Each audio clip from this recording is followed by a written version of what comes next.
За сайн байцгаана сонсогчдоо. За манай Белуга томруулын подкастын 2 дахь дугаар эхлэхэд бэлэн болоод байна.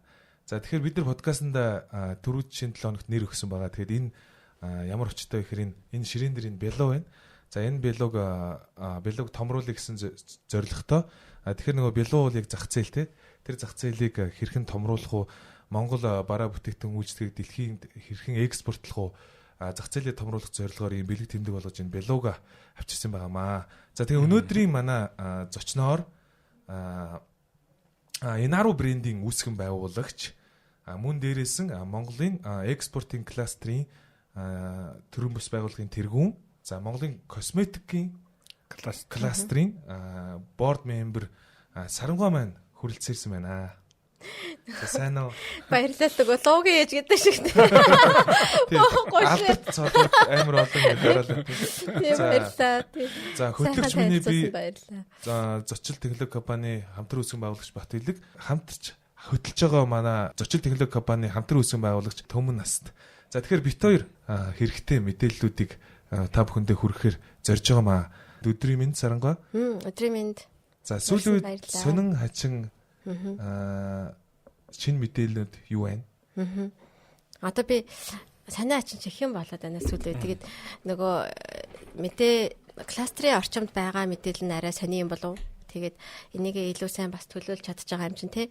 Энэ талаас нь бас яриул зүгээр юм болов гэд бодож чинь. Тэгээд манай нөгөө Inaro ч бас арьс арчилгааны бүтээгдэхүүн хөлдөлдөг байгаа штэ тий. Одоо та бас дөнгөж нөгөө зочил дээрээ ч гэсэн бид нар анх ингээд хамтраад явж исэн. Яг баг 16 оноос хойш Inaro дээр бүтээгдэхүүн хөгжүүлэлт гэж явуулаад баг ингээд 9 жил болж байгаа юм уу? Яа, ямар хурдан тий. Тэгээд ингээд болчихж байгаа юм байна. Тэгээ нөгөө кластер гэж хийж эхэлсэн бас тэр түүхээс яагаад ингээд нөгөө бид нар Белуга томсгыг өнөд маш айгуу гоё ийм зорилготой тий подкаст хийж байгаа юм байна. Тэгээд угаасаа зачлынхан маань ч гэсэн дандаа ийм гоё шинэлэг ямыг санаачилдаг. Тэгээд ийм подкаст манаас хэлж аваад их баяртай байна. Тэнгүүт банаа энэ нөгөө кластрын сэдвтэй айгуу гоё уялдах юм байна гэж л бас бодлоо. Тэгээд би ч нөгөө Inaro хийж авч байгаад нэрэл Белугаал томруулъя гэд те кластер гэдэг сэдв рүү орсон. Тэгээд косметик гэж явж байгаад косметикийн салбар чинь өөрөө ямар нэгэн холбоо энэ төр байдгүй байсан. Тэгээд косметикийн кластер гэж анх нөгөө кластер гэдэг үгтэй танилцаад за яаж те баг хоорондоо ерөнхийдөө өрсөлдөгч нар хамтрах юм байна гэдэг юмыг ойлгоод те тэрэн дээр бид нар чинь нэгдсэн гоё брэнд гаргаад Европ руугаа хамтдаа экспорт хийгээд тэгэл одоо 20 жилийн түүхэндээ бид нар гараагүй байхдаа те нийлээд бол 2 жилийн дотор ингээд 15 төрлийн бүтээгдэхүүнийг гаргаад 2 салбар дээр ингээд зарсан. Тэгээд зарсан чинь бас юу гэдгийг те шууд амар бөөм хийгээл борлуулалтыг л өстө бодоо олгоно гэж батсан чинь бас яг тийм байгаагүй. Гэхдээ тэрнээс өмнө бид нар ингээд юу ч судлаагүй орсон юм уу гэж бодохоор бас яг үгүй те нөгөө Италийн үзэсгэлэнд ороод өөрсдийнхөө хэмжээнд бас болох юм байна гэл тэгэл яг ингээд Германд яг албан ёсоор ингээд дэлгүүр дээрээ тавиад эхэлсэн. Тэгэхэд бол бас л маш дахиад дараагийн шатны нөгөө нэг чаленжууд бэрхшээлүүд гарч эхлэл. Тэгээд одоо энэ экспортын кластрын сүлжээг гэхээр болохоор зөвхөн манай косметикийн салбар биш. Одоо кашмир, арьсан идэл, одоо чицэргэн гэдэг нөгөө кросс одоо салбар хоорондын гэсэн. Салбар хоорондын уялдаа холбоо дахиад хэрэгтэй болсон. Тэгэхээр би жишээлбэл зөвхөн косметикийн бүтээгдэхүүнүүд энэ чинь ингээд 15 төрлийн бүтээгдэхүүн бүртгүүлчихэд зөвхөн тэрэндээ дэлгүүр нэ гэж бас аюу хэцүү те. Тэгэнгүүт за хэнийгээ төшгөлнө гэдэг юм чинь бас үнэхээр гараад ирж байгаа байхгүй. Тэгээ яг харахгүй Монголоос бол нөгөө кашмирын салбар бол маш хүчтэй сайн экспортод бас гарч ийн. Нөгөө талаасаа яг Монгол гоё дэлгүүрийг нээж ажиллуулж байгаа олон хүмүүс байна. Тэгээд бид нар чи яг ижлэх ингээд би ингээл нэг ганцхан Inaro дээр зовоод байгаа юм болов гэсэн чинь манай бүр тийм амар том байгаа ус хүнсийнхэн маань хүртэлтэй тесомесо хүртэлчин ижлэх зовлон тааж ах шиг тий.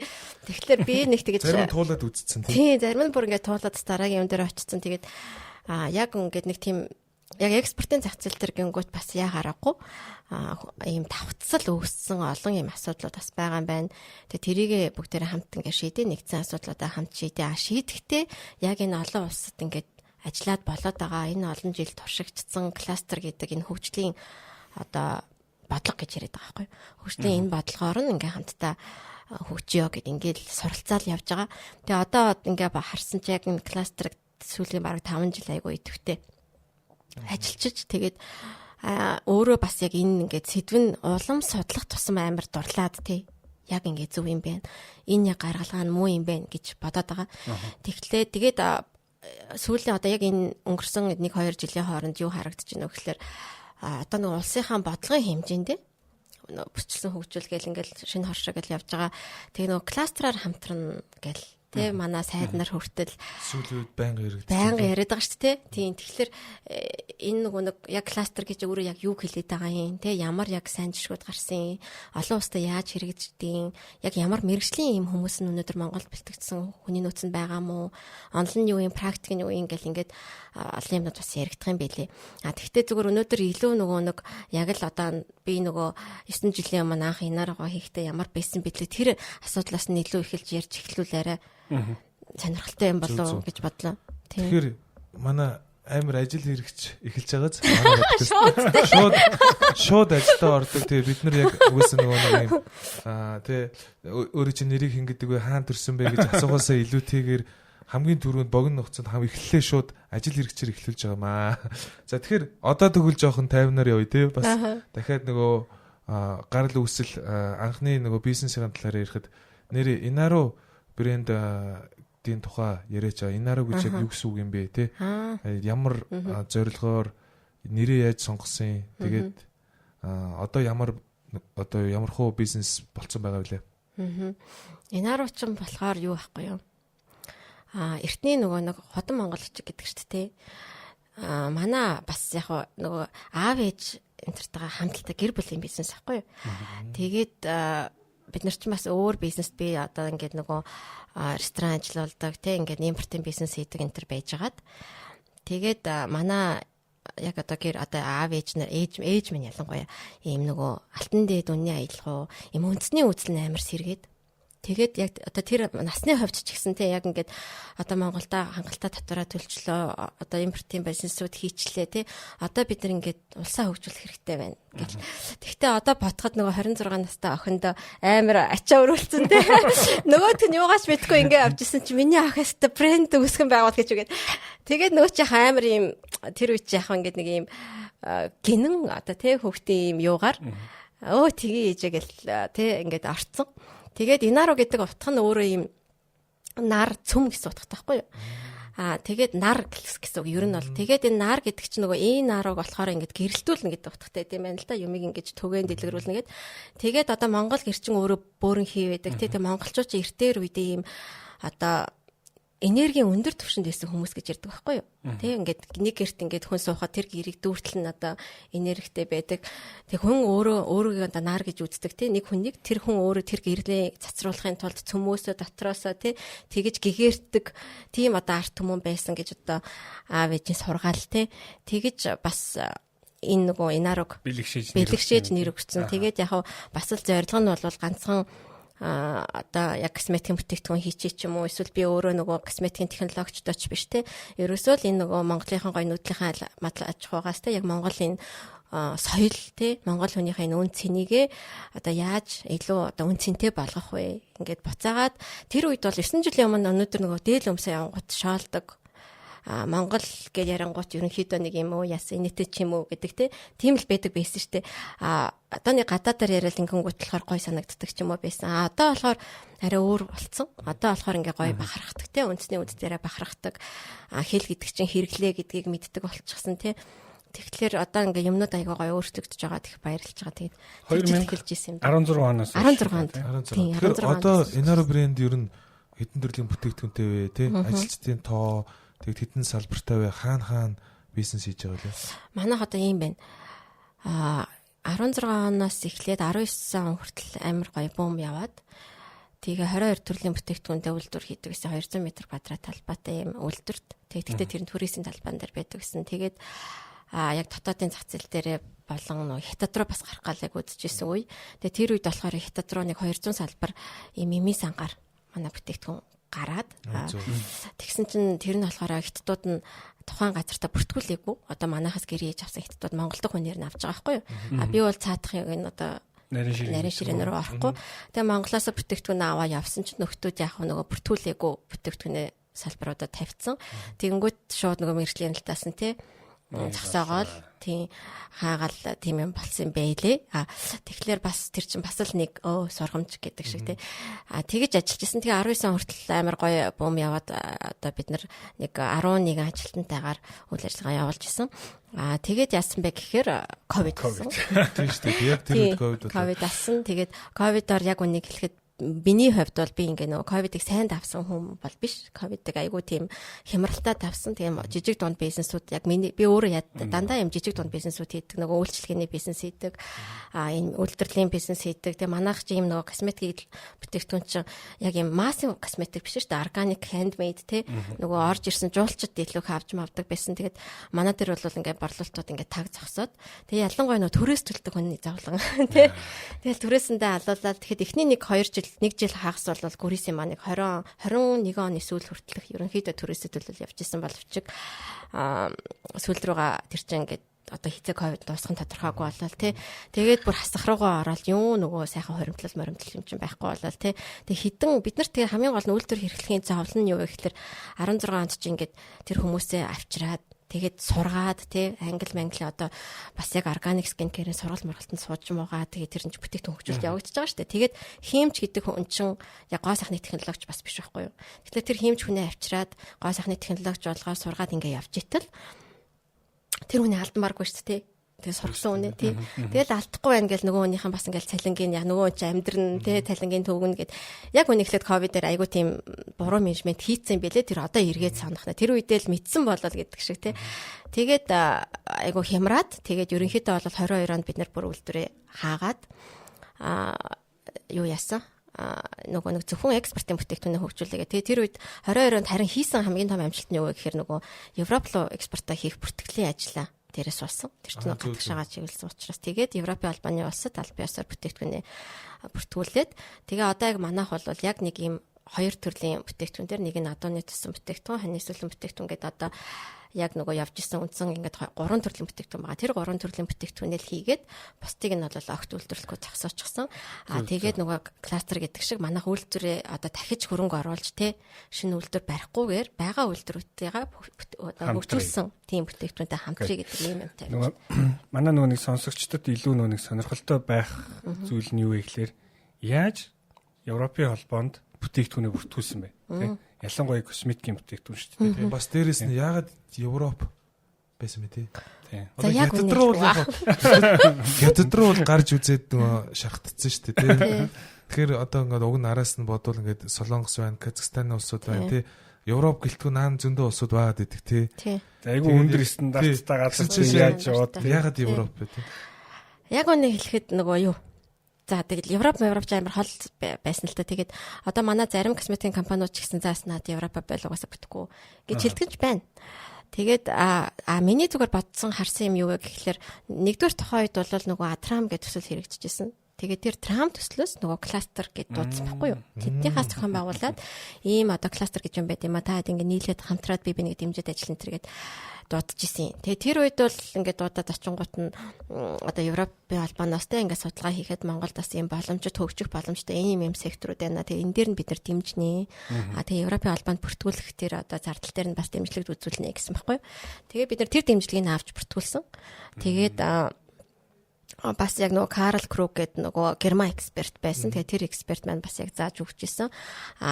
Гэхдээ тэр дотор бид нар чинь ингээд 20 хэдэн компани байхаас өнөөдөр 3 орчим компани бүртгүүлсэн гэдэг чинь яг идэвхтэй оролцоог бас өөрөө гадаг байхгүй тухайн компаниг чухалчилж үзэхгүй бол бүртгүүлэхгүй үтснүүд нь бол бүртгүүлээд явсан. Тэгээ яагаад бүртгүүлсэн бэ? Одоо манай хувьд яагаад яг Европт бүртгүүлэх нь зөв гэж үзсэн гэхээр одоо би жишээлбэл Хятад руу өмнө нь гараа шархалцсан байсан гэдэг шиг нөгөө яг бид нар Монголоос шууд Хятад руу гарахаар дандаа юм локдаун одоо доошо хараад байна шүү дээ. Тэгээ Монголоос гарсан юм яг чандрын шаардлага байгаа мó байхгүй мó. Ер нь жоох удлаачиж магадгүй гэсэн хүмүүсийн юм итгэл төрөхгүй байгаа даа байхгүй. Ягаад тэгэхээр манайх ч үйлдвэрлэгч угаасаа орон биш те. Тэгэхээр ч өөрөөсөө мундаг үйлдвэрлэгч байгаа тийм шүү дээ. Тийм, угаасаа тэгэл одоо бодоод үзэлтэй косметик штэ энэ чинь ямар Францын Chanel, Dior те одоо солонгосын одоо өчнөө л супер юмнууд байна штэ. Тэгэхээр яагаад одоо бид нарыг сонгоно гэж тэгээд Европ руу нөгөө стандартыг хангачвал бид нар босод одоо те орон руу орох боломжтой үгүйг нь угаасаа харагдан те. Тэгээд айл нийш рүү н орох нь бид нар тохиромжтой энэ төр гэдгээд тэрүүхэн тэрэндээ бас судалж байгаа л орсон. Тэгээд бидний энэ бүртгүүлэх процесс амар сонирхолтой байсан шин. Нөгөө юу тэр Европч нэг юм веган гэлтэй ингээд дурамлын ингээд амтны ирэх мэрх гэдэг ядгаа ярьдаг газар нь тий. Одоо нэг тосмос тэмээний чүмгний тосмостэй хоньны сүүл мөл гэхэлэр бүр гайхаад байгаа юм чи хонд нь сүүл байхгүй. Тэгээд хоньны сүүл гэхээр тий бүр юу эдийн гэл тэгээд ялангуяа тэр тэмээний чүмгний тос гэ манай нөгөө гэлгэрм гэд брэнд гэдэг байсан шүү дээ. Гэлгэрмийнхэн бас тэмээний чүмгний тосоо ингээ бүртгүүлээд тэгсэн чинь тэр түүхийн одны орц найрлага нь бүр ингээд нэг косметикийн одоо тий орц найрлагын тийм түүхэндээ холбоонд байхгүй. Цоо шинээр тэрийг нь бүр бүртгүүлж оруулаад тий тэгээд стандартуудыг хангаад тэгээд бүртгүүлсэн тий. Тэгээ бүр 2 жил юник юм байна шүү дээ. Амар юник. Юник юм. Тэгэхээр яг саяны ярьсан Европ гэдэг одоо бидний баллон дээр тавх харж байгаа. Энэ баллон дээр бас юм хэвлэл хийлгсэн. Энэ дээр нь болохоор нөгөө Inaro брендийн Германд бас дэлгүүртэй тий.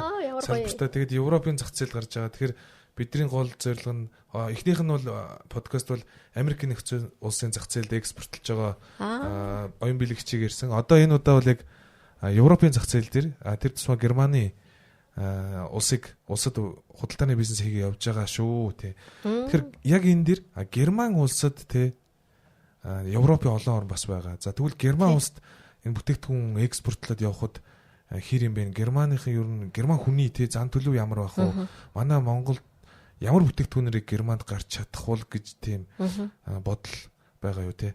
Тийм одоо туршлага бас тий. Тий. Ялангуяа манай нөгөө нэг бас энэ төсөл дээр зөвлөж исэн зөвлөх маань өөрөө герман хүн байсан. Тэгээд бас тухайн үед нөгөө Берлинд яг монголчуудын нээсэн юм дэлгүүр нэгдсэн.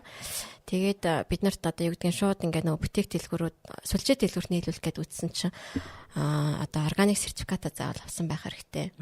Тэгээ космос гэдэг сертификатуудыг авсан байх хэрэгтэй. Тэгжиж манайх нийлүүлж гэдэг юм уу? Бүр юм том юм сүлжээ байдаг штэ. Одоо манайх шиг CEO ч юм уу те. Тэрүүгээр орох гэхлээр үнээрээ өрсөлдөж чадахгүй. Үнэн үнэтэд идэг. Нийлүүлэлт бас нэлээ тоошрох явд те. Тийм тоошрох бас ингээд өндөр байх хэрэгтэй гэд тиймэрхүү чаленжууд болгороо тэгээ бид нэр юм жижиг бүтээх дэлгүүрүүдээр л зарсан. Тэгээд тэрнээс өмнө болохоор бид нар Италийн Болоня Cosmoprof гэдэг ийм косметикийн салбарын аюул том үзэсгэлэн байдаг байхгүй. Дэлхийн хэмжээний том үзэсгэлэн. За тэрэн дээр жинхэнэ нөгөө нэг дэлхийн том брэндүүд чинь бүгдээр угаасаа оролцдог тий. Бүх экспертүүд очдог. Тэрнчээ ингээд шин трендүүдийн талаар ярьдаг тийм үзэсгэлэн. Тэгээд бид нар бас анх удаага ингээд бид нар ч гэхгүй ер нь Монгол улсаас л анх удаага ингээд оролцсон. Тэгэхдээ бид нар нөгөө косметикийн кластер маань хамгийн гоё юм нь нөгөө баахан хүүхнүүд залуу багаараа тий ирч хүчтэй залуу хүүхнүүд исэн. Тэгээд хоорондоо найзалцсан сүүл рүүгээ тий юм өрсөлдөгч анх ингээл амар санаа зовоол ингэжсэн сүүл рүүгээ өө манайх танах гэд ингээд ийм баг нэг ийм гоё гэр бүл болсон. Том зах зээл хараад ирэхээр хүн чинь өөр болоод байхгүй тий. Тийм. Тэгэл яг хөө тэр процесс чинь өөр ингээл нэг өдрийн дотор болчихгүй шүү дээ. Олон уулзсан би бинийгээ танина. Тэгээд юм хамт хийн, юмныхаа ард гарна. Тэгээд өөртөө нийлээд жижиг гэдгээ бас ингээд косметикийн салбар чинь манай улстай бүр салбарч гэж баг ордог байхгүй. Ямар дэмжлэг авдаг гоо сайхны салбар гэж авдаг. Өнөөдөр ингээ 30 жил болсон үндэсний хэмжээний үйлдвэрүүд байгаа хэдий чиг өнөөдөр ахын аюулгүй байдлын тухай хуульч байхгүй. Одоо манай хүүхд танаа одоо хүүхдүүдэд хэрэглэж байгаа сав шампунь чинь зүгээр нэг бактериологийн шинжилгээгээр орж ирж байгаа гэдэг одоо. Тэгэхээр тэр дотор чинь бөөн юм аюултай бодисууд ингээ байж байгааг ер нь бол хийдгүү. Тэгэхээр ингээд бид нар чинь эмэгтэй хүмүүс, ээж хүмүүс ер нь ийшээ орсон шалтгаанууд ч гэсэн бас ингээд нэг хажилттай хүүхдтэй ч гэдэг юм уу ингэж бас эхэлж ирсэн. Тэгэхээр нөгөө амар юм нэг юм суур үндэс суурнууд амар ижилхэн хүмүүс байгаад их гоё ихэлсэн. Бас ирээдүйн Монгол иргэнийг бодож одоон сахуулаад энэ нөгөө байхгүй зүйлүүдийн байх ёстой дүрм журмын тогтоох ёстой юм. Тэхийн тулд кейс гаргаж ирэх ёстой юм гэж бас дотроо боддог байх нь шүү дээ.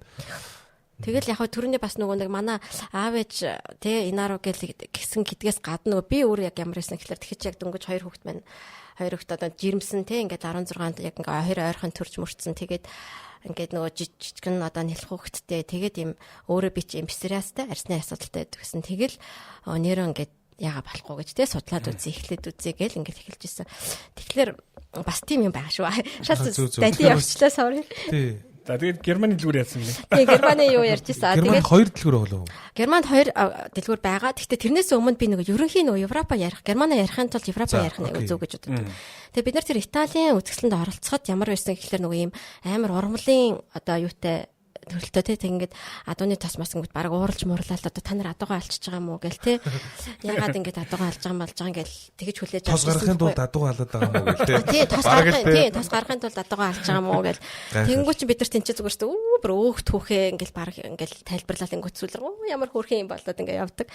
Тэгээд Италид оролцож байхад шал өөр исэн байхгүй юу одоо хандлага нь гэхдээ тэнцээ ингээд бид нар нэг юм амар юм этник тийм үү нэг юм одоо манайх ч бүр нэг юм өвөрмөц ахгүй өвөрмөц юмыг хараад нэг бодлын салбарт нь аяг байхгүйсэн юм.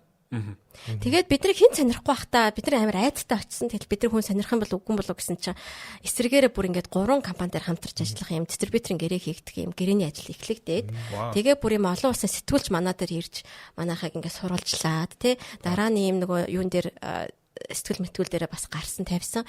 Тэгээд тэгэхээр нөгөө нэг бидний нөгөө юм хүлээлт айгу бага байсан учраас тэгэхэд чин тэнцэн ингээл хажууд Казахстан, Хятад гэл өчнөөл газрууд байгаа шүү дээ. Тэгэхэд бас биднийг сонирхож исэн. Тэгэхээр бид нар нөгөө амар манай одоо юу косметикийн бүтээгдэхүүн мундагтаа гэхээсээ илүү бидний соёлыг айгу сонирхоод байгаа байхгүй. Бид нар чин соёл нь өөрөө дэлхийдээ юм ховор, өвөрмөц тийм бүр сүүлийн нүүдэлчд гэдэг шүү дээ. Тэгэхээр тийм гоё хайд бүр ингээд нулимс гармаар санагдах тийм юм их оронч юунууд яг тийм үед амар төрдөг.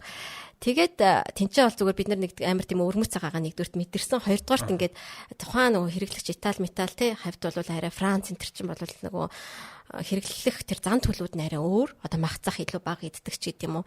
А гэтэл нөгөө Германд очсон чинь шал үрсэн ингээд шууд амар том стекүүтэй идэл те нөгөө юм юу лээ? Пив уугаал. Тийм пив уугаал. Барбекю маягийн стейк махайгүй их иддэг. За тэгэнгүүт нэг амар за амтны эрхийг за амттан одоо тий нэг мах идж байгаа чи амтны эрхийг зөрчиж ин энтер гэхгүй тий махыг ер нь бол хэрэглээндээ оруулчихсан тийм хүмүүс байсан. Тийм болохоор бас хүлээж авах нь арай гайгүй. Тэгээд арай нэг жоохон ойрхон юм биш. Тий. Тэгээ одоо манай Берлинд байгаа 2 дэлгүүрийн нэг нь Берлинд Германд байгаа 2 дэлгүүрийн дандаа монголчуудын нээсэн 2 дэлгүүр байгаа. Нэг нь Берлинд, нэг нь болохоор Фрайбургт байгаа байхгүй юу. Фрайбург нь хаана вэ гэхэлэр яг энэ Швейцар, Герман хоёрын хил дээр идэг. Тийм хот байхгүй юу. Ер нь бол амар юм баян одоо хүмүүс байдаг. Өндөр соёлтой ингээ хотон тэр чигээрээ эко тий дан юм сэргээгт гэрчим хүчээр ажилтдаг ийм хот тий тэрэн дээр манай тэр нэг 2 одоо амар гоё уртын дуучин ийм 2 ихч ажиллаж байгаа. Оо зөө. Тийм бүхэл бүтэн ийм 4 давхар байшин түрээслээд Монголын төвөд ажиллаж байгаа. Тэгээ тэр хоёр дээр тийм Монголын соёлын төвөд Монголын соёлын төвөд. Тэгээ тэр хүмүүс одоо ямар ч улсын дэмжлэг байхгүй зүгээр л тэгээд гадаадд байгаа монголчууд ч бүр ингээд амар ингээ Монголынхаа өрөөсгөл болсон тийм ингээ Монголаа маш их санацсан.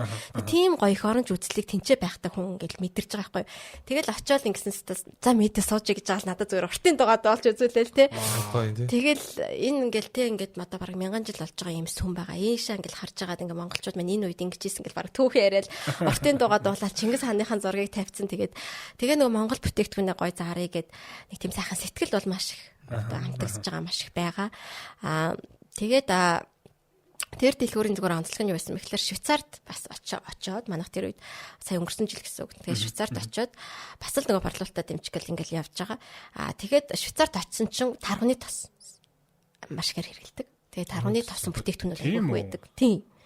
Тэнгүүд манай адууны тосмоос тийм ерөөсөө нэг аимшигтай ч юм уу те сони юм ерөөсөө биш байгаа байхгүй. Тэгэхээр зүгээр бид нар нөгөө нэг тэгээс харлаг энтрийг их сонирхт юм бэл. Тэд нэр бас манайхан шиг идэх үгүй. Одоо мэдгүй хараа иддэг хэсгийн юу яаж чадаагүй. Тэр хүлээд сэрчмцэд бас таргын иддэг. Яа тийм. Тосон иддэг байж тээ. Тэгтээ сонирхолтой яг одоо тэр нөгөө жуулчныхаа төв тарга бэлчиж идэм. Тий. Тэгтээ юу юм бэ л шүү дээ. Бас л нөгөө мал аж ахуйтай газар байлаа шүү дээ. Тий. Тэгээд Монголтай аягүй тийм уулархаг тий. Мэдгүй надад нөгөө явж үзэг болох нөгөө Швейцарт байдаг хүмүүс сонсоод уучлаарай. Тэр нөгөө инээдтэй юм яриад иж магадгүй шүү. Бас л тэгэл үнэтэй л газар юм байлаа. Тэгээд хүмүүс нь бас их нөгөө худалдаа авах чадвар сайтай. Германд ч гэсэн ерөнхийдөө тийм ч гэсэн зүгээр боломж бол мэдээж хаач байгаа. Монголын соёлыг хаанч сонирхож байгаа, хаанч боломжнд байгаа. Гэхдээ бид нар хаа болгон тэр газар болгон дээр болчих нөгөө хэрэглэгчтэйгээ танилцсан гэдэг шиг. Одоо би Японд руу гарахын тулд өнгөрсөн жил одоо тий судалгаа хийгээл одоо энэ хэдэн жил судалгаа хийж ирлээ зөөн нэгшил олно шүү дээ. Гэхдээ боломж бол хаанч байгаа. Хаалга бол нээлттэй байгаа. Гэхдээ өөрсдийнхөө сонголт болон бэлтгэл ажил тэгээ цаг хугацаагаа зарцуулна гэдгийг хүлээн зөвшөөрөх хэрэгтэй болчихсон шүү дээ. Тэгэхдээ бид нар өөртөө амар зөв ийм хандлагатайгаар орох хэрэгтэй юм байна экспорт руу. Би одоо анх бодохдоо экспорт руу ороод цөм хийгээл амар орлоготой болоод зүгээр даалаад өгнө гэж бодсон чинь үгүй. Экспорт ирчигээрээ зарлага байна. Ихэнхдээ тий түрүүний хийж байгаа ялангуяа ийм SME нарт бол одоо заримдаа одоо би жишээлбэл зарим компаниудад тийг зөвлөдөг болсон байхгүй юу. Одоо эхлээд дотооддоо ингээд нэг хөлөө олчих. Өнөөдрийн нөгөө нэг борлуулалт дараагийн бараа татаа авалтан дээр санаа зовхоргүй хэмжээний борлуулалтаа хийчих тий. Тэгчээд expand одоо юу бэлуга томсох юмнууд руу орохгүй бол юугүй ингээд амар гоё сэтгэл хөдлөлөөр яваад орчих юм бол тэр чинь тий хэмжээний зардлууд бас гарна. За бүртгэлийн асуудлууд, зах зээл судалгааны асуудал. За би юуг ярьж эхлэх байгаа шүү бүр нөгөө маркетинг хийх зардлуудыг тий. Чи одоо баг маркет. За яг саяны хэсгийг та бүхэн айгүй том зөвлөгөө явуулсан бах тий. Яг экспорт хийхэд бас эхлээд Монголын зах зээл дээр байр суурь олцоод тэгээд олон улс бол хаалга нийцсэн байгаа. Гэхдээ энерги цаг хугацааг хаана зарцуулах вэ гэдгийг судал гэж байна. Судлахтаа ядаж аялал жуулчлаар очоод ажиллаар очоод янз бүрийн экспогоор очоод ингээд багсгаар харилцаа холбоотой тогтоож жагаад тэгж байгаа нэг шийдвэр гаргахгүй бас тийм амар биш юм байна. Гэхдээ би тэгж бодохгүй сонио. Тэгвэл энэний эсрэгээр нь яагаад байж болохгүй юм бэ гэж бодоод байхгүй юу? Зарим одоо салбар ч юм уу. Шууд одоо Монголдо хийхгүйгээр шууд экспортлох боломж гоо сайхны салбар чинь байх уу? Үгүй ганц гоо сайхны гэхгүй ер нь бол байгаа. Зөвхөн онли экспорт гэсэн брэндүүд одоо Инароо ч гэсэн тийм болцсон явж байгаа шүү дээ. Одоо л тийм шүү дээ. Дотооддоо баг Инароо дотооддоо хийхээ болцсон байгаа шүү дээ. Зөвхөн онли экспорт болцсон. Тэгвэл энэ ч бас тэр стратегийг бариад тийм нэг жишээ. Тэгвэл зүгээр яагаад тэрийг хийж байгаа гэхэлэр түрүүний хэлдэг тэр зарлуудаа гаргаад тэр судалгаануудаа хийгээд тэр 9 жилээ зарцуулчаад шийдвэрээ гаргаж байгаа шүү дээ. Тэгэх юм уу үгүй мүү гэдэг ямиг одоо тийм учраас энэ экспортын кластерын сүлжээ гэж байгаа байхгүй юу. Та өөрийнхөө амьдралын дахиад нэг 9 жилийг дахиад ингэж хэмжээ зарцуулаад одоо кластерыг яагаад хөгжүүлэх ёстой гэдэг үндслэн гарч иж штэ. Тийм. Тэнгүүт одоо жишээл манай дээр нөгөө нэг одоо 7 тэрбумаар ингээ үйлдвэр барьцсан. Тэнгүүт үйлдвэрийн хүчин чадлууд нь бүрэн ашиглаж чадахгүй тэрийгэ. Тэгээд манай дээр одоо шинэ нөгөө нэг косметик дээр манай Цэнгэлмаа гэдэг одоо манай шинэ дарга болсон одоо бас 28 та залуу охин. Тэгээ нэг тэр бас ингээл тэрбум төгрөг зарцуулаад үйлдвэр барьцсан. Тэгэхэд магадгүй тэрнээсээ жоохон эрт мэдсэн болч гэдэг юм уу те. Устай газар барих, усгүй газар барих одоо гэх мэтчлэн ингээд нөгөө зөвлөгөөнүүдийг авах те хоорондоо гой нөв хаваа солилцох гэдэг юм чи айгүй чухал байгаа байхгүй. Ялангуяа энэ одоо экспорт гэж ярих. Одоо экспорт гэдэгт би бас ингэж хэлээд байгаа. Эн чин экспорт чин дотоод зах зээл экспорт хоёрыг бүр тэгж амар бас ялгаадах шаардлага бас байхгүй. Манай дотоодын зах зээл чин өөрөө экспортхгүй. Тий. Харин 90% нь биш тэрнээс гадна бидний орж ирж байгаа бүтээгдэхүүнүүд 90% импортоор орж ирж байгаа шүү дээ. За би нэг амар гой манай арсныхан маань бид хэд ингээд амар гой воркшоп хийгээл ярьж байгаад тэгээ арсныхан маань яг ингээд дотоодын зах зээл дээр эхлээд ямар ч нэг гой арсан цүнх гаргаад бүгдээрээ хамтраад явъя гэд. Гэхдээ тэр арсан цүнхийг чинь манай хэрэглэгч нар сонгоно шүү дээ. Сонгохдоо за би Nike-гийн цүнх үрж байгаа юм бол Монгол цүнхөө үргэхийн тулд хөнгөн байгаа мó, эргономик байгаа мó, үнэн өрсөлдөж байгаа мó гэд бид нар дахиад нөгөө Nike-тагаа өрсөлдөх болчиход байгаа байхгүй. Гадна тэр экспортод өрсөлдөх компанитайгаа л дотоодоос өрсөлдөх байгааз тийм. Тэгэхээр өрсөлдөх чадвар гэдэг юм чинь ганцхан экспортоо суух юм байна шүү дээ бас. Дотоодоос бас сууж байгаа. Дотоод өрсөлдөөнөөс өрсөлдөх чадвараа гаргаад ирж боломжтой ардчилсан улсад байгаа бид нар юу ч хамаагүй хэрэглэдэг болох тийм. Манай хэрэглэгч нар ч амар үнэлж тийм хэрэглээний улс. Тэгэхээр энэ ч нэ гарч чадвал бас нэг алхамаа хийчихэд байна гэсэн. Хүссэн үсэг угаасаа бид нар дэлхийдээ өрсөлдөж байна гэдэг байгаа байхгүй тийм. Одоо чинь саяны одоо тэр арширны кейс бол ерөөс яг л Nike-тай өрсөлдөд нь шүү дээ. Тийм. Одоо гоо сайхан ялгаагүй шүү дээ. Гоо сайхан бол бүр амар тийм. Тэр шууд тэр Procter & Gamble бүгдийг L'Oreal гэдэг юм уу тийм Chanel ингээд том брэндүүдтэй шууд нүрд болчихж байгаа байхгүй. Тэгээ хэрэглэгч гол нь тэрийг сонгож шүү дээ. Тэгээ Монголын бүтээгдэхүүн авах юм уу, гадны бүтээгдэхүүн авах юм уу, гадны бүтээгдэхүүнээсээ алийг авах юм тийм. За амар олон сонголтууд байгаад эхлэнгуйч. Одоо ялангуяа энэ Солонгосын гэдэг юм уу, Японы энэ гоо сайхны компаниуд ч бүр амар хөгжтөрж орж иж шүү дээ. Тэгэхээр энтэй бид нэр энэ тэнцүү үзэж үзээд байгаа хгүй угаасаа. Үзээд л байгаа тийм. Үзээд л байгаа. Тэгэхээр бол одоо ер нь бол яг одоо ийм энийг бас үзэж байгаа хүмүүсүүд нь зарим нь экспорт хийхгээ бэлдэж байгаа, зарим нь ерөөсөө бодоогүй явж байгаа. Зарим нь оюутан залуучууд бас байх магадaltaй байгаа тий. Тэгэхээр одоо тэгвэл богино хугацаа бид нар ч бас цаг хугацаа хязгаарлагдсан болохоор тий. За ойрын 10 жилдээ за үндэсний үйлдвэрлэгч дундаас яг Европын зах зээлийг ярил л да. Аль төрлийн бүтээгдэхүүн одоо гоо сайхнаас өөр олж харсан юм байгаа юу эсвэл аль төрлийн бүтээгдэхүүнийг экспорт Европын зах зээлийн экспорт хийвлэх зүгээр юм бол тий. Тэгээ яаж кластертай яаж хамтарч ажилладаг вэ? Кластрын үүрэг нь яг юу юм бол? Одоо түрүүн хэлдэг би нөгөө косметикээс одоо шилжээд экспортын кластерын сүлжээгээ болцсон гэж ярьжсэн шүү. Тэгээд манай энэ экспортын кластерын сүлжээ ч үүрэг ер нь бол их гоё тийм юу байхгүй одоо яг миний хувь хүмүүс ч юм уу эсвэл хин нэгний одоо юу биш энэ ч нөгөө худалдаа аж үйлдвэрийн танхим өөрөө Монголын аршны одоо үйлдвэрлэлийн холбоо за тэгээд Монголын гоо сахны бүтээгдэхүүний кластер текстилийн кластер тий Монголын жимсхний холбоо нөгөө C-Factor цэцгний кластер гэх тий яг ийм байгууллагуудын үүсгэн байгуулсан байгууллага байхгүй юу. Тэгэхээр энэ дээр нөгөө хувь хүмүүс орж тоглолт хийх биш те яг энэ бодлогын хэмжээнд засаглалын хэмжээнд ч гэсэн ингээд одоо юу гэдгийг миний бас аюу хүсэж байгаа юм бол ингээд юм билээ зарим нэг одоо удирдах зөвлөлийн гишүүн одоо би намайг ингээл тэргүүн ингээл тэгэхээр нэг амарлаг нэр юм шиг санагдаад байгаа шүү дээ. А гэхдээ би энэ чинь нэг зарим одоо узын гишүүн болохын тулд чинь мөнгө өгч одоо тий тухайн юунд узын гишүүн болно ч гэдэг юм уу. Тийм одоо байгаа штэ холбоодууд ажилладаг. Спорт зөндөө юм. Тийм бас байгаа. Манай дээр болохоор эсэргээрээ байгаа байхгүй юу. Узын гишүүдээ одоо сайн дураар ажиллах гэдэг штэ хүмүүс. Тэ нэг юм байхгүй юмыг байлгах гад үзээд ийн.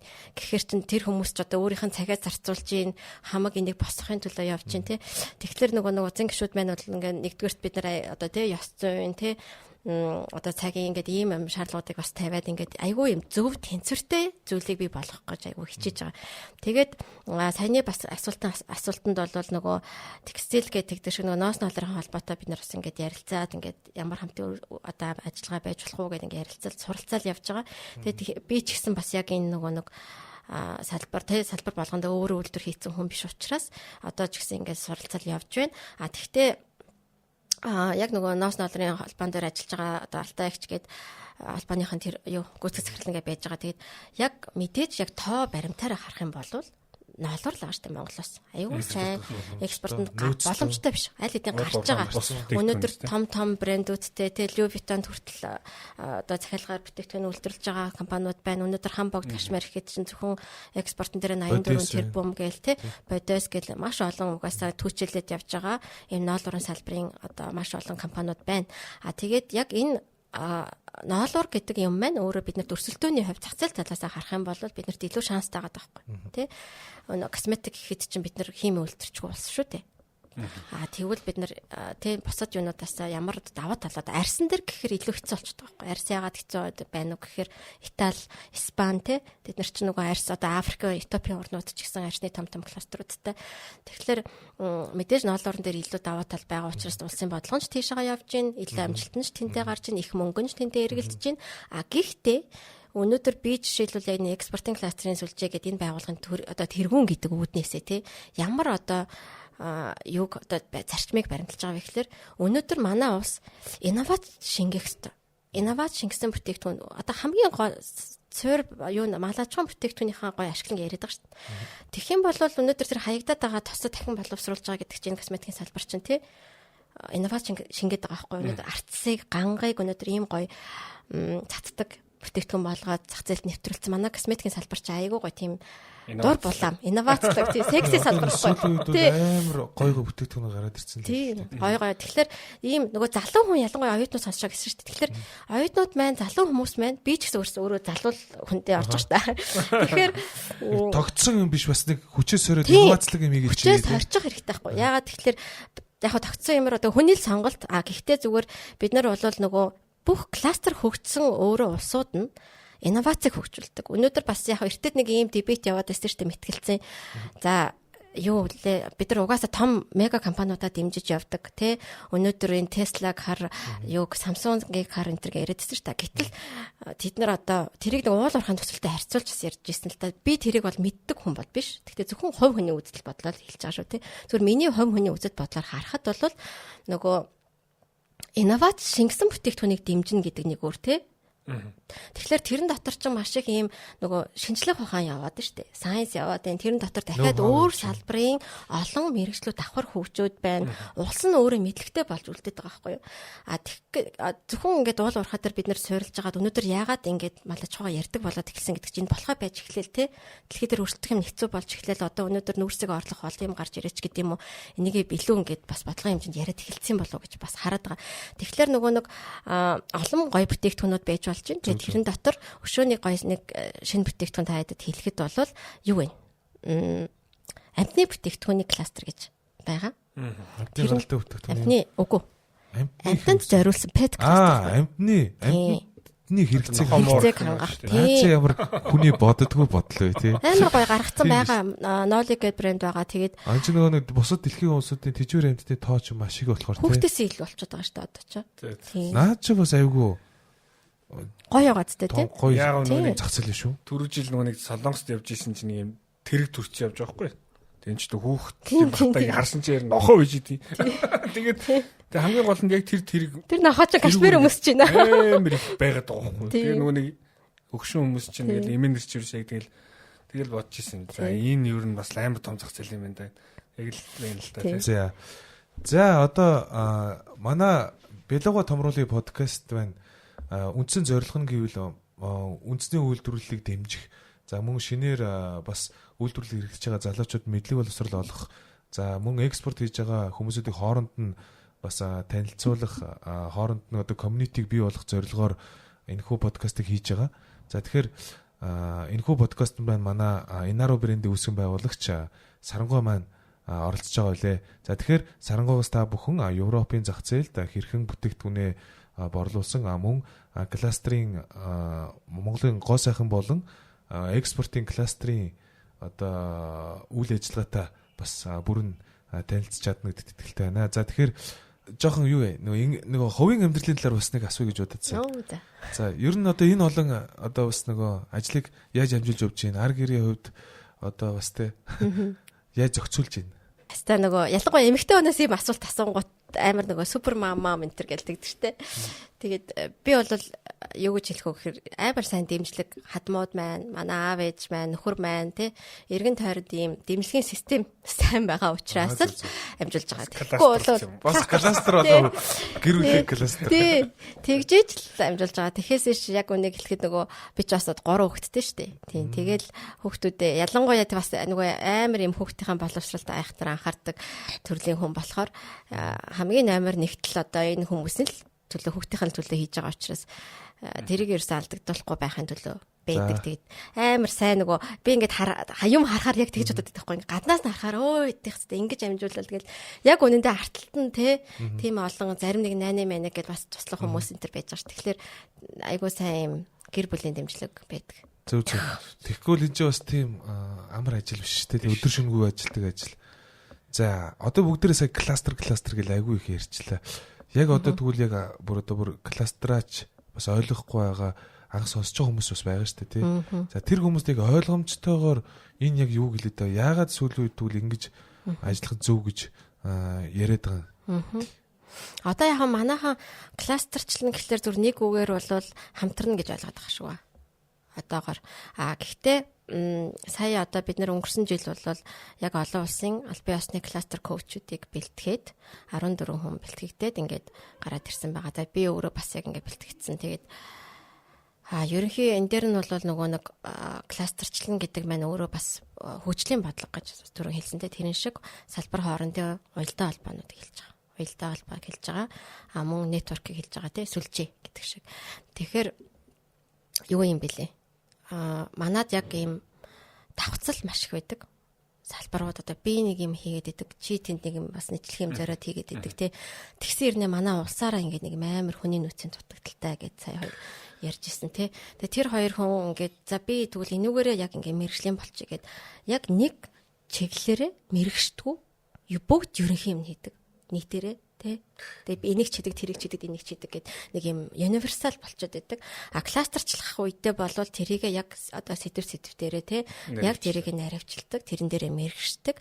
Тэрийг нь яг кластер нь өөрөө уйдаг. тэр одоо мэрэгсэн хүмүүсийн хооронд нь уялдуулдаг. Тэгээд одоо энэ дэр нэг эн чин өөрөө кластерчлан гэдэг чинь бүр энгийнээр ярих юм бол төр хувийн хөгжлийн одоо хамтрал гэдэг байгаа шүү дээ. Тийм тэр чин болохоор нөгөө triple helix гэдэг 1990 онд одоо Портер гэдэг хүний гаргасан ийм онлайн дагуу бол ийм гурвалсан системээр явах юм байна. Тэр нь өөрөө төр академик хувийн хөвшил ингэж явж иж бас кластерчлах юм байна гэж эхэлж исэн байхгүй юу. Гэтэл одоо өнөөдөр ч нөгөө хэмэл оюун ухаан технологийн хөвшил гэдэг юм чинь бүр амар өндөр болсон. Тэгэнгүүт одоо кластерын систем чи юу орсон бэхлээр Пентагон хэлбэр буюу 5 талт системтэй болсон. 3 талтай байснаа 5 талт оролцоотой болсон. За тэрэнд болохоор саяны одоо 3 дээр нэмэгдээд яг нөгөө санхүүгийн байгууллага мөн одоо инновац entrepreneur гэдэг. Тэрэнд ингээл түрүүний нөгөө Батбэлгийн хэлдэг яг нэг бүтээгдэхүүнээ шууд гаргаж ирээд пад гэж олоосчсан гаргах тийм төслүүд бас байгаа шүү дээ. Тэрийг ч гэсэн ингээд одоо хооронд нь уйдаг. Тэгээд кластер гингүүд дандаа семинар ерөөсөө байдгүй юм билээ. Дандаа ийм том корпорац дотроо корпорацууд нь дотроо семинар нь одоо хамтраад явдаг. Тэгээд тэр одоо өнөөдөр би жишээл бодоод байгаа байхгүй. За говь гэл өнөөдөр говь гэдэг одоо Монголын уртаа барьж байгаа брэнд нэр говь нь гардгаараа гарга тэр говийг нь эсвэл дэмцэн гэл говийн нэрийн дор бид нар косметик хийчих болж байна эсвэл Монгол хаан гэл байна Go Mongolia гэд байна ч юм уу. Тэгэд явж байгаа эднийхэн доор нь бид нар бас нэгтэл лайн одоо чиглэлийнхэн бүтээгдэхүүнийг үйлдвэрлээд бас явж болно шүү дээ. Тэгэхээр гадагшаа гарах тэр гарц нь нэг байж болох байхгүй юу? Тэгэхээр тэрийг өнөөдөр ханаадна харахад Samsung гэд яриад байгаа гэдэг чи цаана тэр нэгж болгоныг нь тэр утасныхаа энийг нь энд нь хийдэг. Одоо манай гутлынхаа юу гэж ярьж байгаа гэхээр зөвхөн уулын хийе. Нэг нь болохоор зөвхөн хоёулаа хийе гэд гэх мэтлэл бас ярьж байгаа. Гэхдээ энэ бүх юм нь өөрөө нэг бодлогоор буюу тухайн засгийн газрын бодлогоор дэмжигдэхтэй илүү хурдан явт юм байна. Тэгээд одоо манай инновацийн хаб мап гэдээ байгаад байгаа шүү дээ. Тэр чинь өөрөө бас кластерын хэлбэр манай зарим холбоо дууж кластердаар ажиллаж ийн кластерыг бид нэр огт цоо шин юм бас биш л угаасаа л хийгээл ирсэн. Тэрийг одоо илүү яаж системтэй хийх үү? Олон улсынхыг онлайн жишгийн дагуу хийх үү? Бодлогоор яаж дэмжих үү? Тэгэхээр сая нөгөө Пентагон хэлбэртэй оролцоонууд байх хэрэгтэй гэж байна. Тэгэхээр одоо бол яг кластерыг яг сонгодог чивэл одоо тэгвэл 3 талтаас 5 талт руу орчод байна. 5 талд оролцоо бол хүний нөөцтэй бас бол компаниуд байгаа байхгүй гэдэг асуудал. Тэгэхээр сүүлийн 2 оролцоон дээр бол сүүлийн үед компаниуд маш их гарч ирж байна. Технологи компаниуд орж иж байна. Нөгөө талд инновац, entrepreneur хүмүүс маш идэвхтэй одоо янз бүрийн ажлуудыг хийж сэдэж гаргаж ирж байна. Тэгэхээр одоо тэгвэл яг Монголын хувьд одоо та чиний хувьд бол гоосны кластер тэр одоо нөгөө асуудлаа шийдэж чадсан уу? Одоо яг ямар хүмүүс дэмжлэгүүд тусалцаа хэрэгтэй байгаа вэ? Одоо нөгөө бас дутагдаад байгаа юм нь юу вэ? Яг дутагдж байгаа л олон юм дутагдж байна гэдэг. За зүгээр хасаа. Олон юм хийж байна, олон юм дутагдж байна гэдэг. Дутагдж байгаа юмнуудаа хэлээ л дээ бас За яг нэгэнд нь бас илүүдэд байгаа ч юм билүү. Түрүүний бас хэлдэг манад дээр чинь уул ингээд гоё баг гарчаад юмнууд хийгээд гоё бүтээгдэхүүнүүд нь байна, туршилтууд нь хийгдсэн байна. Одоо энийг нөгөө нэг санхүүжуулагч байгууллага их чухал байгаа. За тэгэнгүүт одоо манайх дөнгөж сая нөгөө хаан банкта санамжчиг зурсан. Тэгээд одоо бүтээгдэхүүн одоо зээлийн үйлчлэгээ, фактори үйлчлэгээ гэд байдаг. Тэрийг одоо кластерын компаниуд нь нийлүүлж байгаа. Тэр нь болохоор хүүгүү 3 сарын хүүгүү зээлэр нийлүүлж байгаа. Гэхдээ тэр нь болохоор зөвхөн Монгол дотор учраас экспорт нь биш Монгол дотор учраас нөгөө нэмэгдэх сүлжээн дээр олгогдоод байгаа байхгүй. Одоо жишээл түүхийдээ аваад нэг нь түүхийдээ төр авч жагаад одоо ноолурч гэдэг юм уу эсвэл арч гэдэг юм уу тэгээд 3 сарын үйлдвэрлэнгөтэй одоо эргэлтийн мөнгө болоод байна шүү дээ. Тэгээ буцаагаад нөгөө малчт нөгөө хүлээх шаардлагагүй малч дээр нь төрүүлээд мөнгө нь очичдаг үйлдвэрэн дараа нь өгчдөг гэдэг ч юм уу ийм одоо систем. Энийг бид нар яг нөгөө нэг буцаад худалдаа талдаа яаж хэрэгтэй вэ гэхээр Энд ингээ үйлдвэр эрхлэгч нь байгаад байдаг. Тэнцээ биний саяны ярьдаг те Берлин, Фрайбургийн дэлгүүрүүд бас байгаад байдаг те. Тэнгүүд үйлдвэр эрхлэгч нь бүтээгдэхүүнээ явуулцдаг. Тэгээд явуулна гэдэг чинь бид нар ингээд эргэлтийн юм явуулчих шүү дээ. Эргэлтийн хөрөнгө сая 100 сая орлогоо явуулчих шүү дээ. Энд чинь зарчаа болох юмнуудаа ч гэдэг юм уу. Тэгэхээр тэнцээ ингээ 50-гууд чинь тэр хүмүүст болохоор бас ингээ таниулна гэдэг юм чи айгүйх ажил. Хугацаа тэр ямар одоо тийм ингээд бид нар талах зарж байгаа ч юм уу эсвэл хүн болгоны мэддэг юм зарж байгаа биш тоошн юм зарж байгаа учраас тэр хүмүүс чинь хугацаа шаардаж тэрийг таниулна тий. Тэгэхээр энэ хоёр газар хойлонд нь дэмжлэг хэрэгтэй болчингууд дунд нь болохоор банк орж ирж болох юм байна гэж хараад байгаа байхгүй. Тий, одоо нөгөө нэг бүгд нэг үнцэнтэй тэгээд үнцэн болгоо нэг юм хөлсдөө тэр хөлсүүдийг тий нэг нь урдчлаад үйлдвэрсэн гэсэн нөгөөх нь бас одоо дараагийн үйлдвэрлэлийг явуулахад орлого хэрэгтэй байгаа. Тэгээ энэ дэр ч гэсэн яг бид нар бас нөгөө түрүүн өмнөх подкаст дээр ирсэн тэр экспортын зээл, эргэн төлөлтөө те бүтээгдэхүүн үйлдвэрлэлийн одоо нөгөө одоо барьцаа одоо юу гэдэг бизнесийн зээлүүд маш хэрэгтэй байгаад байна. Экспортын зээл хэрэгтэй байгаад байна. За бид нар бас энэ дээр бас системүүд бас бодоод байхгүй нэг юм. Гэхдээ зээлүүд байсан шүү дээ. Сайн нөгөө экспортыг дэмжих төсөл гэл амар том төсөл явуул өнгөрсөн шүү дээ. Би бол одоо юу гэж хэлмээр юм гэхээр одоо сая одоо энэ цагаалт магаалт хүнсний явсал мавсал гэл ер нь бол зээлүүд зээл бол зөндөө байгаа гэж үү? Тийм. Тэгэнгүүтээ тэр зээлийг хэрэгжилтэн дээр алдаад байгаа гэж харагдаад байгаа. Яг сайн тодорхойлохгүй байгаа байхгүй. Яг зөв хүндээ очиж байгаа юм уу тэр чинь. Тэ? Яг зөв хүндээ. Одоо яг энэ одоо ингээл нэг бид нар бараг 5-10 жилийн өмнө хатал энэ асуудал бүх үед хөндөгдөжсэн, сонгуул болохоор хөндөгддөг, нэгээд сонгуулийн дараа ч хөндөгддөг, тэгээд яам долгон дээр хөндөгддөг. Тэгээ энийг гэхдээ одоо бид нар өөрсдөө ингээд хүндээ үрж чадахгүй гэдэг чинь тий. А хүндээ яавал хүрх юм? Тэгвэл яавал зөв хүнэн сонгогдох юм? Хувийн бодлоо хэлвэл. Уу яг одоо манайх ч нөгөө кластерын бодлого гэж юм байхгүй. Учираас яг кластераар дэмжинэ гэдэг хэрнээ кластераар дэмжинэ гэдэг чинь юу хэлээд байгаа? Одоо та хоёр компани илчээд дундаа зээл авахыг хэлээд байгаа юм уу те? Эсвэл би нэг одоо өөрхөн хоёр компаниг тусад нь ингээ охин болгонгуудад зээл авахыг кластераар гэдэг байгаа юм уу? Эсвэл энэ хоёр нэмүртгэс сүлжээнд нэг кластераар гэдэг байгаа юм уу гэд тэрийг амар сайн тодорхойлж өгөх хэрэгтэй гэж хараад байгаа байхгүй. За яг кластераар ажиллаж байгаа гэдэг тэр ийм тэ батламж бас хэрэгтэй байхгүй. Яг энэ одоо ийм юм кластераар ингэж ажиллаж байгаа юм байна тий. Тэр кластераар ажиллана гэх юм бол тэр нь яг яаж кластераар ажиллаж байгаа аль одоо хэсэг дээрээ санхүүжилтийг яг авч байгаа юм гэл. Тэгэхээр одоогор бол илүү их нөгөө нэг хатууд эд бүтц буюу үйлдвэрийн тий дээр эргэлтийн гэдэг иймэрхүү зээлүүд бол олгогдож байна. Яг кластерлуу чиглэсэн гэдэг ч юм уу тийм зээлүүд бол байхгүй. Харин бид нар нөгөө өмнө тийм саналыг бол оруулж исэн. Гэхдээ тэр үед нөгөө хувийн хвшлэн өөрөө бэлэн болоогүй. Тийм. Кластерчилж эхлэегүй тий. Тэгээд нөгөө би биндээ ихтгэл нөгөө үүснэ, би бинийгээ таньдаг болно, хоорондоо хамтардаг болно гэдэг бас юм юутай. Манай хаан банкн дээр бас ямар жишээ гарсан гэхэлэр ерөнхийдөө харж байгаа за энэ хоёр ингээд нийлчихэр юм байна. Ингээд хүчээр бас нийлүүлчихэр болдгоо. Тэ болж болно. Гэхдээ органикаараа нийлсэн нь өөрөө удаан хугацаатай бас явдаг. Тэгэхээр энэ бол юм шүү дээ, ийм болчиход шүү дээ.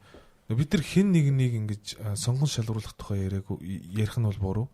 Харин энэ механизм яаж ажиллах нь чухал. Энэ механизм хэн нэгнийг олгоход нь тий одоо нэг яг л нэг юм тооцоолуур индекс тий ямар нэг юм одоо үндэслэлтэй зүйлүүдийг гаргаж ирэх хэрэгтэй шүү дээ тий. Тэгэхээр одоо яг ингээл програм бол яг тэгж гаргаж ирдэг байхгүй ямар нэгэн зүйлүүдийг ингээд шалгаруулах тоо аналитикээс гаргаж ирэхэд бол яг зөв ажиллаад идэх тий. Амьдрал дээр болохоор нөгөө хүмүүс харилцаан дээр тэгж чаддаггүй. Тэгэхээр бол хэн нэгэн байх нь биш. Яг энийг ингээд кластер нь тэр ажлаа хийх ёстой, төр нь тэр ажлаа хийх ёстой, тэр нь тэр ажлаа хийх ёстой. Тэгээ ингээд нэг юм автоматар ингээд юм өөрөө явж явах ёстой, урсгалаар явж явах ёстой гэдэг тогтолцоог бий болохгүй бол бидний тэр зээлийн мөнгө чи угаасаа дандаа нөгөө буруу үндэ очиод бид нар ч гэсэн тэр кластер ч гэсэн байлаа тэрийг хийнэ гэсэн ч гэсэн тэр бас дахиад буруу үндэ очих магадлал байгаа ч юм лүү те. Тэгэхээр нэг бүтэн тогтолцоог одоо бий болох хэрэгтэй байна шүү дээ зураглалыг. Тийм. Тэгэхдээ би зүгээр амар одоо ингээл амар гүнзгийрүүлж бодох тусам ингээл олон газар асуудал байгаа, олон юм байгаа тий. Тэгэхдээ би зүгээр амар энгийн бодох дуртай байхгүй. Одоо манай компани дээр гэж бодоход тий бид нар за 20 жил манай косметикийн бүтээгдэхүүн гараагүй бол бид нар 2 жилийн дотор гарчлаа тий. За би тэгвэл одоо нэг амар үйлдвэрлэлөө хитэн тэр бомын хөрөнгө оруулалт оруулах байсан бол тэрийгэ болоод ингээд тий захиалгын үйлдвэрээр хийдэг болчлоо гэдэг чинь л үрдэн баггүй. За манай цэцэргийнхаа гэхэд яаж нэг ихлээр одоо 1000 литр цэцэргний өрийн тосыг тий нийлж одоо экспорт нь гарах гал ганцаараа хийж чадахгүйсэн учраас те олуулаа нийлэл гарах гал ингээл хаан жимс те овсгон центр гэдэг ингээл яриад явж байгаа ч үрдэн байхгүй. Тэгэхээр би бол бас хувийн хвшлийн манлайлал биднэрт амар хэрэгтэй. Тэгээд бид нар заавал нөгөө нэг одоо төрийг хүлээгээл те ингээд ах ер нь бол заав шаардлага байхгүй. Энийг эхлээд явж байгаа. Тэгээд бид нар ч гэсэн тэрийг бас үзүүлэхийн тулд ингээд 5 жилийг зарцуулаад үр дүнгээ гаргаад явж байгаа. Мэдгэхдээ энийгээ цаашид төрөний хилдгэр те нэг ингээд бодлогоор хийн гэдэг юм чинь бол үнэхээр шаардлагатай. Тэгээ бодлогоороо дэмжинэ гэдэг чинь өөрөө санхүүжилтийг нь шийдэж өгөх эксперт хүний нөөцийг ингээл те яг нөгөө системийг гаргаж ирэх. Тэгэл одоо энэ олон улсаас чинь бид нар өнөөдөр энэ жил нэрээ стадид төр хийх гэж байгаа. Испани руу. Тэгээд яг Испанд нөгөө TCI гэдэг олон улсын кластерын байгууллагын гишүүн болж байгаа байхгүй юу. Тэгээд өнөөдөрхөн би яг нөгөө мэйл хүлээж авсан. Тэгээд манайхыг ингээд кластерд одоо тавтай морил ямар тааш танах бол оруулахар болж ин гэсэн. Баяр гоё. Тэгээд одоо мөнгөнд төлөгдчихүүлэг болох гэдэг. Тэгээд төслийн дэмжээ мөнгөнд төлчихэд тэгээд тэр мэтчлээ ингээд нөгөө иймэрхүү юмнууд чинь ингээд төсөл мөсөл бас бэж ээж те ингээд бас гişүн болж бид нар нэг чадахгүй та бас биш үү те Монгол гэдэг юм сонголт байхгүйсэн бүр юу гадны яг энэ нөгөө нэг одоо кластерын хамгийн тийм сонгодог жишээ юу вэ? Тэгээд одоо нэгсэн бид нар ингээд юм нүдэндээ хармаар байна шүү дээ. Ийм кластер байгаад байгаа юм. Тэгэхээр бид нэр хаашаа явах хэрэгтэй юм те. Одоо танах ч одоо технологийн компани шүү дээ. Би зүгээр Silicon Valley байхгүй кластерын жишг чинь. Yes. Тийм. Зүгээр тэр одоо хэсэг газар тий хүн очиод дараагийн одоо Холливуд байна. Жүжигчин болох хүн байлаа гэхэд тий тэнцээ ингээд мэрэгжлийн ингээд бүх юмнууд нь цугларагдсан цаашаа тэр хүн survive хийх үгүй юу гэл ингээд спейсүүд нь тэнцээ орон зай нөөсчихөж байгаа байхгүй. Тэгэхээр гэхдээ ингэдэг кластерыг нөгөө экосистем хоёртой ингээд холж утгаад байдаг тий бид нар ингээд ерөнхий экосистем гэдэг чинь ерөнхий одоо тэр SME-ийн хөгжих экосистемийг хэлж байгаа шүү дээ. А кластер болохоор яг тодорхой сэдвтэй байхгүй. Одоо Silicon Valley гэх юм бол яг технологиороо тэгээ Hollywood эсвэл яг арсныхаараа яг гişмээрээрээ гэд ингээд бас юу яцсан. Тэгэд одоо айгүй бас хүчтэй явж байгаа кластерын жишээнүүд бол нөгөө сэргээгт хэрчим хүч байна. Тэгээд IT дээр байна. Тэгээ би бол яг энэ нөгөө нэг яг хөө би чи нөгөө нэг төрөний хэлдэг нөгөө нүүдэлчин малчин гэж одоо яриад байгаа гэхээс ш бидний амар том нөөц бол одоо технологи байгаа штэ. Одоо сервис үйлчилгээний бүтээгдэхүүн гарах боломжтой тий. Өнөөдөр яг Монгол улс чинь өөрөө нөгөө ийм байршлын хувьд тий ингээ хол бүх тээвэр дээр амар алуулж байгаа байхгүй. Тээвэр дээр маш хэцүү байгаа. Тэнгүүд одоо манайх нэг бүтээгдэхүүнээ тийшээ Герман руу зөөхийн тулд чинь бүтээгдэхүүнээс илүү үнэтэй тээвэр төлж байгаа байхгүй. Тийм шүү дээ. Тий. А тэгэнгүүт тэнцээ очиод зараад ихлээр өнөр өрсөлдөж чадахгүй. А тэрийг бид нар шийдэхин тулд гэхэд нөгөө Унгарт Эрдэнэт твс маань 1000 м² warehouse авцсан. Тэгэнгүүт одоо тийшээгаа нөгөө импортлогч нь оруулаад босож явахад нь бид нар ингээ хоосон явуулахгүйгээр ингээ олуулаа нийлээд нэг газар хийгээд пад гээд ингээ тээврийн галаа. Тийм тракер явчих юм авчих гэл ингээ ярьж л байгаа. Тэр бүх юмнууд ч өстой уулзаал нэтворкинг хийх үед л гарч ирнэ. Тэгээд зөв. Тэгэхээр яг нэтворкинг гэдэг зүйл хамгийн чухал гарч иж байна. Бид нар мэдээллийн урсгалаа байнга мэдээлэлтэй байгаад надад нэг ийм илүү маш трак нааша хоосон ирээд байна тий. Эсвэл надад нэг үйлдвэр одоо 30-40% л ажиллаад байна. Дахиад 60% ажиллуулах боломж бол байгаад байдаг. Гэхдээ бидний хувьд бол нөгөө болцоод байгаад байдаг яах вэ гээл тий. Тэгэхээр мэдээлэл солилцвол биеийнхэн дутуу нөхөх гээд байгаа ш тий. Тэгвэл нэтворкингийг бүгдээрээ бас энэ подкастыг үзсэн хүмүүст бас уриалга болгоод явал бид нар ийм экспортын нэтворкингийн түрүүн өмнө ярьжсэн сарангаа бүгдээрээ ингээ нийлж хагаад энэ экспортод гарах сонирхолтой хүмүүсүүд ийм гишүүнчлэлтэй тийм клуб нэтворкинг сарда 1-2 удаа хийдэг. Тийм болвол яасан бэ гэд. За энэ дээр бол бас хамтарч ажиллах байгууллагууд манай зочил технологи болон манай зочил платформтой болон кластерын холбоодууд бос кластер болон бусад холбоодууд за экспортын бас төрийн бус байгууллагуудад нийлж байгаад бас энд бол оролцож болох юм байна. Тий. Болно шүү дээ. Тий. Тэрийг оролцож болохоос гадна бүгдээрээ хамтрал зохион байгуулалт. Хамтрал зохион байгуулалт тий. Би тий чи бас төлөвлөл байгаа тэгэл бас яг төрөний хэлдэг тий. Дахиад нөгөө давхцлан тэр өсөхгүй тул бүгдээрээ нэг гоё юм зохион байгуулчихлаа. Бараг өдрөө тогтчих юм уу? Тэгвэл одоо чинь за удахгүй баг 4-5 дахь подкастаас эхлээд шууд ихний ивентэд яваад эхлэх юм биш үү? Тий. Манайх дээр ч одоо угаасаа зөндөө олон гişүүд ингээд үүсцэн. Тэгээд бид одоо нэр хитэн гişүүд байгаа л. Гэхдээ яг бид нар ч юм болохоор зөвхөн ийм нэг холбоотой нэгдэл байгаа. Тэгээд одоо нөгөө манай холбоотойн гишүүн гэж тооцох юм бол 360 орчим одоо үйлдвэрлэгч нар 96 одоо яг экспорт нь гарч ийн гэдэг тоо гарсан. Гэхдээ яг зөвхөн нөгөө яг Монголын экспортын кластерын сүлжээн дээр бид нар тусдаа гишүүнчлэл үүсгэх байгаа. Тэгээд тэрийг нөгөө давхардал үүсэхгүй гэдэг юмнуудаа бас ярилцж байгаа шийдэх юм. Харин нөгөө манай тэп юун дээр одоо гişүүн одоо нөгөө лайк майк дараад мэдээлэл авахд бол нээлттэй байгаа. Зөв. Тэгэхээр яг нэг нэтворк иймэрхүү ажлуудыг хийх нөгөө бас нөгөө бизнесийн зарчмаар яваад зардлаа нөхөх шаардлагатай болж эхэлдэг. За энэ тал дээр нь бас хамтарч ажиллах одоо төрийн нэрсэнтэй цагуугийн асуудлын шийдэд эсвэл өөр бусад асуудлуудын шийдэд явчихаар хүмүүсийн шууд бид нартай холбогдоод хамтдаа ивентэд хийж болно шүү. Гоё win-win байдлаар. Тийм. Одоо бүгдээрээ бас чиний хувьд өөрийн чинь хувьд одоо ингээд Герман улсад 2 дэлгүүртэй Inoro брендийг экспорт хийгээд мөн бусад кластеруудыг болж одоо сургаад бас ингээд нэгтгэхэд нийлүүлээд түүчилээд урдан зогсоод мөсийг хаглаад ингээд явж байгаа. За одоо ер нь цаашдын ирээдүг юу гэж харж байна? Ойрын одоо 2 жилийн дотор яг юм тодорхой нэг амжилтын тухай ярил юг ямар амжилтанд хүрсэн байх вэ? Тийм зорилтын талаар ярьж. Яг нөгөө Inaroгийн хувьд уу эсвэл экспортын кластерын сүлжээний хувьд уу? Хоёулынгийн хувьд. Яг хоо зүгээр амар том юм хэлэхээс жоохон имиж байна. Тийм. Ягаад тэгэхээр яг өнгөрсөн жил үдээд миний ингээд байжсэн нөхцөл байдал өнөөдөр хоёр ингээд амар их өөр байгаа. Тэгээд юм их хурдтай өрнөж байна. Тэгээд яг бид нар ингээд нэг юм төсөөлөгд хэцүү болж байна тийм. Төсөөлөгд магадгүй бид нар түрүүний хэлдэг тий том амбицтай хөөрж бас магадгүй. Гэхдээ зүгээр яг бид нар одоо барьсан байгаа төлөвлөгөөгөр бол саний хэлж байгаа энэ TCI болон ECCP гэдэг энэ байгууллагт одоо өнгөрсөн 3 жил бас бид нар тэд нар ч нөгөө яг бидний кластер гэдгийг хүлээн зөвшөөрөхийн тулд олон шаардлага тавьд юм байна. Тэгэд энэ хоёр байгууллагын гишүүн болно гэдэг одоо тий тэр нь өөрөө бид нар дахиад олон улсын кластеруудтай Монголынхан кластеруудыг холбох боломж нь үүснэ гэсэн үг. Тэгэхээр бид нар тэр үүсгэт нь за энэ ч худалдаа авагч нь байлаа, энэ ч одоо нийлүүлэгч нь байлаа тий. Энэ чнээс 30 мянгаыг авъя гэнгүүт энэ ч шууд нийлүүлдэг баланс болмор байхгүй. За 30 мянган ширхэг энэ 10 үлдэр нийлээд ингээд одоо 100 мянган ширхэг ч юм аа тий. Байна 100 мянган ширхгийн үнэ нь яг юм. Чанар нь яг энэ чанарыг хангачиж байгаа. За ингээд нийлүүлчихгээд нэг ч болоо яг тийм кейсийг гаргаад ирэл гэж бодлоо. Яг зөв. Нэгэн кейс, амжилттай нэг кейс гаргаж ирчвэл юм аяндаа явчихна гэдэг л ойлголттой тий. За ямар ч хэлсэн одоо экспортод гаргаж байгаа бидний бизнесүүдийг экспортод гаргахад бол дэд бүтцийн бол нэлийн одоо хөрсийн бэлтгэл дээр ажиллаж байгаа гэж ойлголоо. Тэгээ одоо олон хүмүүсийн хүлээж байгаа юм байна да өөрөө чинь одоо ингээд за манай хин сарангой гоё олгоод өгчих байлгүй дээ. Гүүштэй гүүшээрээ байхгүй шүү.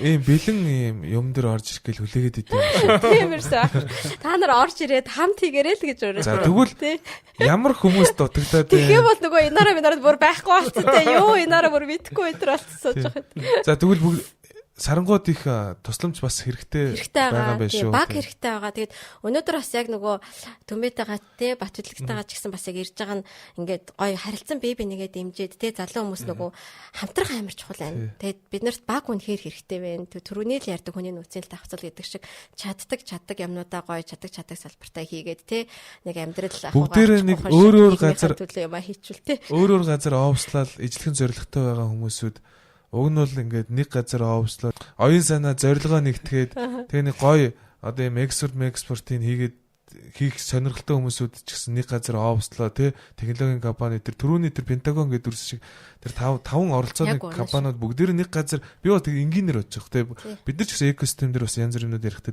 тийм зорилгоо одоо бид нар ядаж нөгөө нэг газар овслоод хоорондоо ойлголцооход илүү амар болж магадгүй тэгээд бусад юмнуудыг бол аянда хийчихвэл space-уд гэдэг чинь тэр чинь бас нэг хэлбэр. Тэгээ яар нөгөө хүмүүс нь ойрхон байх тусмаа ойлголцол нь хурдан явна, юунууд нь үүснэ гэд. Тэгээд нэрэн тийм юм байж болохгүй юм. Тий, харин одоо яг яриан дундаас ийм л юм гарч байна. Бүгдээр яг ижлэн зорилготой юм байна. Өөрөөр газар овслоод байна. Өдөр болгон тэгтээ тэрийг бодоод байна. Гэхдээ яг ингээд гарц гаргалгаа нэг удаад байна. Тэгэхийн тулд бид нар дээд доод давхартай байсан бол өдөрт хэд удаа уулзч ямар ажлууд өрнөх бол тий. Тэгээд одоо гоё дэмжиж өгдөг бол тий. Одоо бол ерөөсөө яг технологийн компаниуд за ялангуяа энэ онлайн худалдаа тэг бидний экосистемийн тухай ярьж байгаа бас технологийн компаниудад за энэ экспорт гаргаж байгаа гэд энэ жидүү эрхлэгч байгаа хүмүүсүүдийг гэд энэ бүх хүмүүсүүд чи бүгдээрээ мөнгө төлөөд энд тэнд овсолж байгаа тий. Тэр ингээд овсын зардлуудыг бид нар төлөхгүйгээгүй төлнө штэ. Зүгээр яг биднэрт нэг юм сайхан овсоор хангаад өгчих те гой дэд үтсээр хангаад өгчих эсвэл нэг хөтөлбөр ч юм уу эсвэл нэг ямар нэгэн барилгын компанитай хамтраад энэ төслийг хэрэгжүүлчихвэл нэлээд том урагшаа явчих юм шиг бодогдоод байна. Тэгээд яг нөгөө олоосон тэр кластерын оч нөгөө байршлаараа ингэж холбогдсон байдаг нь ч учиртай тий. Гэтэ яг одоо нөгөө онлайн болоод гайг болж байгаа ч гэсэн яг үнэндээ бол тэр бас их чухал дэд бүтцгээ. Тэгээд хэрийг ч юм төрөний нөгөө бодлого гэдэг газраас тий уулан гаргадаг юм шүү. За тэгэхээр одоо сүүлийн бас яриг үлдсэн зүйлийг сарангуудаа үлдээе. За тэгэхээр одоо энэ жидүү эрхлэх гэж байгаа за мөн оюутан сурагч залуучуудад зориулаад яг энэ одоо экспортын тухай бас хэрэгтэй мэдээлэл өгсөн байх гэж найдаж байна. Тэгээд сүүлийн одоо бас зөвлөмж юм уу, тэг уриалга ч юм уу танд та одоо сонсогч нартай хэлээсэй гэж хүсэж байна. Юу манай пэйжийг дагаарай. Яг зөв. Энэ дагавар гарч байгаа гэдэг үү? Тийм тэгээд юу одоо түрүүний хэлдэг нөгөө инаруу дээр бас бизнес хийж явж байгаа нөгөө одоо экспортын кластерын сүлжээ бол илүү ингээд нийтийнхаа нийгмийнхаа юм руу орцсон. Тэгээд энэ дээр бол бүгд нээлттэй байгаа энэ хин нэгний хараат юм ерөөсөө биш. Тэгээд одоо энэ дээр хамтрах хүсэлтэй байгаа, боломжтой байгаа. Бүр оюутан залуучууд гоё ингээд нөгөө дадлага мадлах хиймээр волонтер хиймээр байгаа. Тэг бүх хүмүүсээ урьж байна. Тэгээд ер нь бол маш их нээлттэй байгаа. Тэгээд энийг түрүүний хэлдэг энэ нөгөө нетворкинг хийх өөрийнхөө одоо мэдж байгаа чадж байгаа юмараа туслахыг бол маш их одоо хичээж байгаа. Тэгээд бүгдээр нөгөө хурдтай болохын тулд өртгөө багасгахын тулд илүү их орлого олохын тулд л угаасаа энийг хийж байгаа юм чинь тий. Яаж бүгдээрээ олон хүний толгой ажилуул гоё, илүү л гоё үр дүн гарнах гэд бодож байна. Тэгээд түрүүний нэг бодлогын талдаа болвол бас ажиллаж байгаа баг байгаа. Тэгэхээр би бас юу гэж бодож байна гэхээр та хэрвээ яг энэ бодлого талаас нь ярмаарай бол те нэг манай тэр нөгөө доктор профессор яг энэ онл ярьж байгаа хүмүүсээ бас дуудаад ярьж болох юм. Тэгээд би бол юу гэж бодож байна гэхээр угаасаа амар өөдрөг төрлийн хүн ер нь юмнаас айгу сайн юмыг харах гэж айгу хичээдэг. Тэгээд би бол яг ийм үе дээр л хүмүүсээ хамтардаг шүү дээ. Хөргөн дээрээ гэдэг шиг те. Тэгээд би бол амар чадна л гэж бодож जैन. Тэгээд магадгүй эрх жил ч юм уу те эсвэл 2 жилийн дараа ч юм уу нэг юм дахиад нэг гоо сайхнаас гадна өшөө дахиад гой нэг кейс гарчихсан. Тэгээд тэр амжилттайгаа уулзнах гэж найдаж чинь. Гэтэ миний хувьд бол яг энэ байр суурьнд нэг удаан сууя гэж бодохгүй байна. Энд чинь өөрөө нөгөө төрийн бас байгууллага учраас ингээд дараагийн хүмүүстэй ингээд явна. Тэгээд би эрх жил ямарт хүртэлтэй ямартай ч ингээд нэг жил энэ чинь 2 жил нэг удаа солигддог. Тэгээд тэр хугацаанд л гоё үлдэх юмтай үр дүнтэй ажиллаж ийг л гэж бодож байна да. За ямар ч хэлсэн удахгүй амжилттай нэг том кейстэй болоод уулзсан юм байна. Тэгээд бүгдээрээ бэлгоо томруулж хамтдаа хуваалццгаая. Тэгээд зах зээл бол маш том боломжууд Европын зах зээлд зөндөө байгаа юм байна гэж харлаа. Манай Inaro брендийн бас дэлгүүрүүдээр Германд байдаг хүмүүсүүд бол бүгдээрээ очиж үзсэн бах. За Герман руу одоо ингээд аялал жуулчлал явах хүмүүс ч гэсэн ороод гарахад бас яг хаана гэлээ байршлаа. Юу нөгөө Inaroгийн дэлгүүр биш шүү Монголын Inaro биш. Нөгөө Монголын нийт бүтээгдэхүүний дэлгүүр. Тэгээд яг Берлиний яг төв нөгөө Бранденбургийн хаалга гэдэг штеп. Бүр яг тэндээ. Окей. Амар гоё байршилтай. Берлиний төвд. Тийм, Mongolian Green Labels гэдэг ийм Монгол одоо 13 бас яг монголчууд нээсэн юм дэлгүүр байгаа. Тэгээд Freiburg их байгаа. Бас болвол би нөгөө линкийг явуулчих тий. За тэгээ. За тэгээд Inaroгийн дэлгүүрүүдээр зочлоороо. За тэгээд цаашдаа ажилд нь амжилт хүсье. Тэгээд удахгүй бас дахиад подкастт дуудаж магадгүй шүү. За баярлалаа. Бэлгоо томруулцгаая. Бэлгоо томруулъя. Одоо бэлгоо идэх үү? За бэлгоо идэх.